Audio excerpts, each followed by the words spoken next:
السلام عليكم ورحمة الله تعالى وبركاته. What is this؟ زين، خلينا نحاول نشيلها بيد واحدة. أول شيء هذا الشيء مفتوح، ما كان المفروض تشوفون هاي بداية المقطع يعني، بس شو نسوي بعد؟ هذا الشيء وزنه يمكن 20 كيلو إذا مو أكثر. بسم الله. أوكي، definitely أكثر من 20.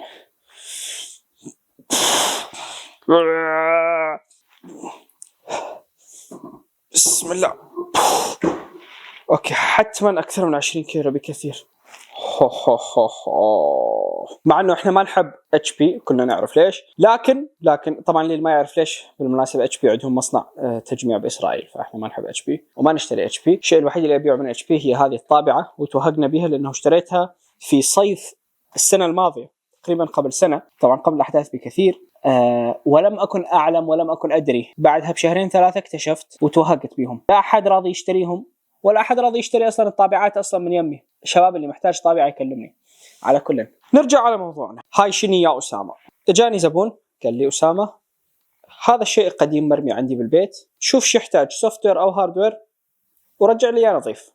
قلت له تدلل. جيت أفتح الحاسبة، قلت أوكي هاي باين عليها ورك ستيشن.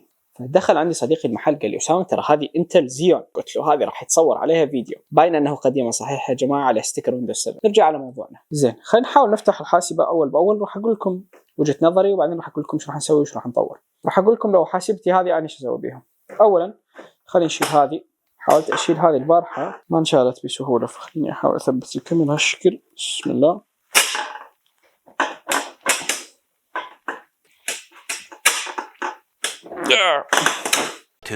2000 years later. شو الإزعاج؟ خلينا نشيل هذه أول. 2000 years later. بسم الله. زين، هاي شنو شلناها؟ هاي القطعة الأولى. أولا ملاحظين أنه الواير يرتبط بها صحيح؟ ملاحظين لو مو ملاحظين؟ بعدين لاحظوا من جوا الكونكترات شلون؟ لاحظوا هنا الكونكترات شنو؟ معناه هذا هو الباور سبلاي. كم وات؟ 1125 وات. 1275 وات، 1275، 1275، 1125. 12 فولت، 18 امب. إذا تحسبوها أنتم بالبيت اللي مهتم بهاي الشغلات، هاي التفاصيل دقيقة. على أيامهم ما كان عندهم يبدو الريتنج، أو إذا كان عندهم ريتنج هذول ما حطوا الريتنج عليها، لأنه في كثير من الأحيان هذه الأنواع من الباور سبلايز أيضا يحطون عليها ريتنج، يقول لك مثلا 80 بلس بلاتينيوم، خاصة في الورك ستيشنز. زين، خلينا نحاول نشيل هاي البلاستيك مرة أخرى. بسم الله. بالمناسبة هاي اسمها HP-Z 820، بس خليني أثبتها الكاميرا حتى أعرف أشتغل براحتي. خليني هم أعمل هالشكل حتى أشوف إيش قاعد أخربط أنا. زين،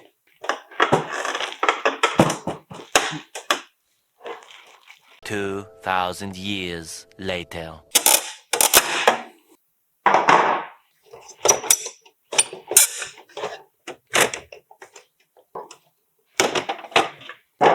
سخافة يا إلهي. طبعا صراحة هندسة.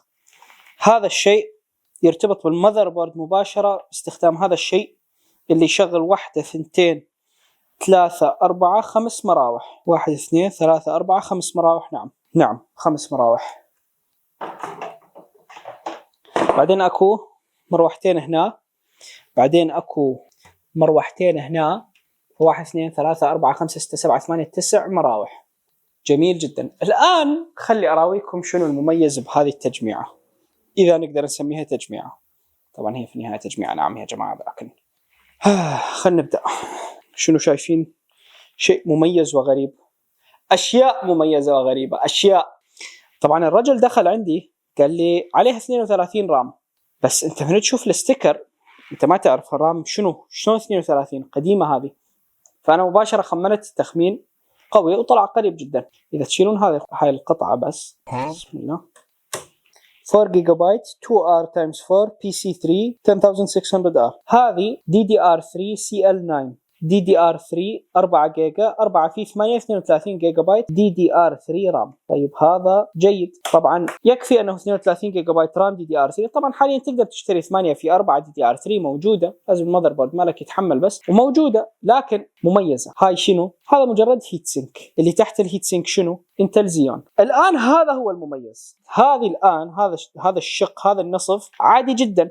لكن هذا هو المميز. هذا المذر بورد يا جماعة معالجين في مذر بورد واحد. الآن نقدر نشتري 8 قطع أخرى نخليها هنا، ونشتري معالج آخر نخليه هنا، فيصير مجموع 64 جيجا رام ومعالجين في سيستم واحد. بعدين تجي على هذا الشيء العجيب، كوادرو اف اكس 5800. هذا هو الاخ الاكبر او الجد الاكبر للانفيديا اي 4000. ممنتج لو سمحت طلع لي اي 4000 الفيديو اللي تكلمنا عنه. هذا هو عجيب، يعني حتى تلاحظون انه نفس التصميم، بلور يسموه بلور فان ستايل، يسحب الهواء من هنا وبعدين يدفعه هنا وورا.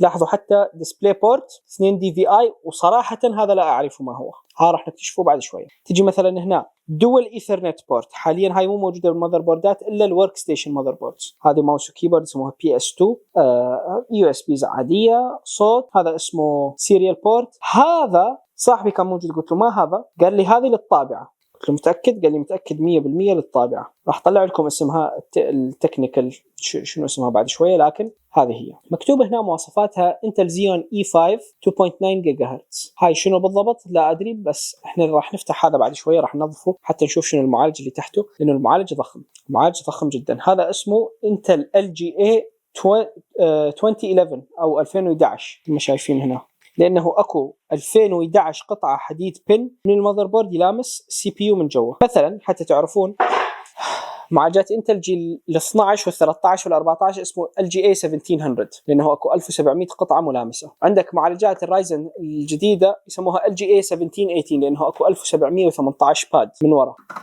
هذا عمره فوق ال10 سنوات، تقريبا 15 سنه، 2011. بس حتى تعرفون ايش قد كان حجمه كبير وايش قد حطوا كورات وحطوا تقنيه خلفه. ايام ما كانت انتل مستحوذه على سوق الورك ستيشنز والسيرفرات، لكن حاليا اي ام دي تقدمت تقدم رهيب وصارت تاخذ نسبه اكبر من السوق في الفتره الاخيره. ولا يزال الناس يقولوا لي ليش تحب اي ام دي اكثر؟ طبعا انا اسبابي واضحه جدا. اولا لانه انتل تدعم الكيان بشكل اوضح، عندهم مصنع هناك، فانا بالنسبه لي اخف الضررين انه اعتمد على اي ام دي اكثر الا في الحالات الضروريه. يجيني واحد فهيم اللي يقول لي وانفيديا، اقول له طيب بس انفيديا بديلها صعب، يعني انا عندي بديل افضل وهو اي ام دي، فاروح على اي ام دي، لكن انا ما عندي بديل افضل من انفيديا صراحه. يجيني واحد الان فاهم يقول لي اي ام دي، بس لا، اي ام دي ما تنافس انفيديا صراحه، ما تنافس انفيديا. اللي راح نسويه الان راح تلاحظون انه هنا عندنا هارد ديسك، هذا يسحب بطريقه ما، شكل انا ما احب هذه الاوفر انجينيرد.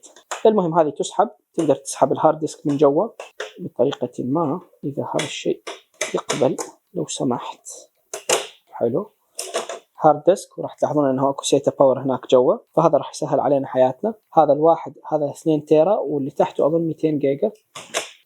زعل. وبعدين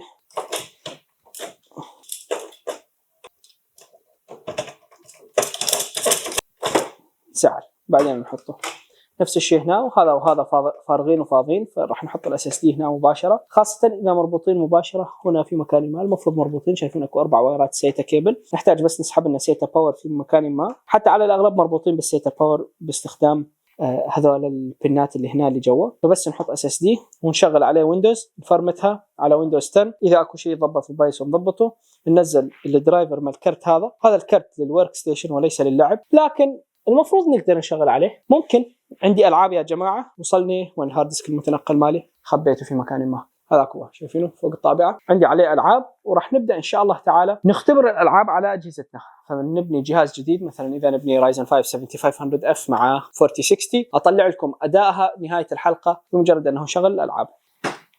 هذه هي الحلقه الاولى، مقدمه صغيره. الحلقه الثانيه راح تكون تطوير لهذا الشيء بالكامل، اضافه اس اس دي، فرمته، تنظيف، وبعدين بالنهاية راح نشغل عليها ويندوز. أتمنى تكونوا قد استمتعتم مثل ما أنا استمتعت بهذه التجميعة، جميلة جدا، مثيرة للاهتمام، مثيرة للعجب، هندسة هندسة هندسة. الآن أنت إذا تستهويك هذه الشغلات، مو أنه تركب وتخربط مثلي، وإنما تصنع هذه الأشياء، فوت هندسات. وإلا السلام عليكم.